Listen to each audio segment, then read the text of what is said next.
Meski berada di posko pengungsian, KPUD Karangasem tetap melaksanakan pencoklitan data pemilih kepada warga terdampak bencana erupsi Gunung Agung.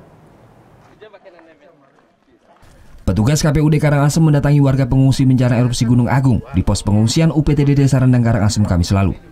Kedatangan petugas KPUD untuk melakukan pencocokan dan penelitian atau coklit data pemilih untuk Pilgub mendatang. Proses pendataan dilakukan di tenda-tenda pengungsian yang menjadi tempat tinggal sementara warga pengungsi.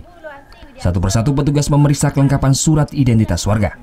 Ditemukan sebanyak 17 warga belum terdata sebagai pemilih, di mana warga tersebut sebagian besar berasal dari desa zona bahaya di bawah radius 6 km dari puncak gunung. Usai dinyatakan lengkap, petugas menempelkan stiker coklit atau tanda bukti pemilih. Pencoklitan data pemilih di posko pengungsian ini telah dilaksanakan rutin oleh KPUD Karangasem. Tujuannya untuk memastikan hak suara pengungsi tidak hilang.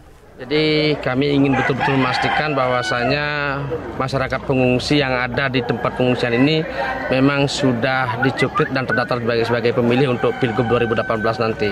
Dan tadi kita lihat memang sudah sebagian besar terdaftar di sana. Memang berdasarkan data dari BPBD kan jumlah pengungsinya itu puluhan ribu. Bahkan sampai 19.000, tapi data pemilihnya yang belum dicoklit itu berdasarkan data yang kami terima di sini sekitar lagi 17 orang saja yang belum dicoklit.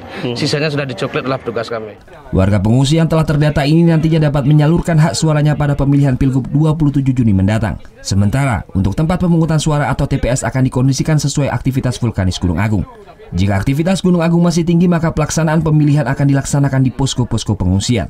Tim Liputan melaporkan untuk NET.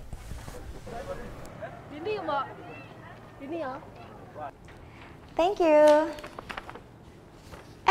Udah selesai nonton beritanya? Jangan pergi dulu dong. Subscribe dulu dan nonton tayangan lainnya di sini. Subscribe, nonton lagi. Subscribe, nonton lagi.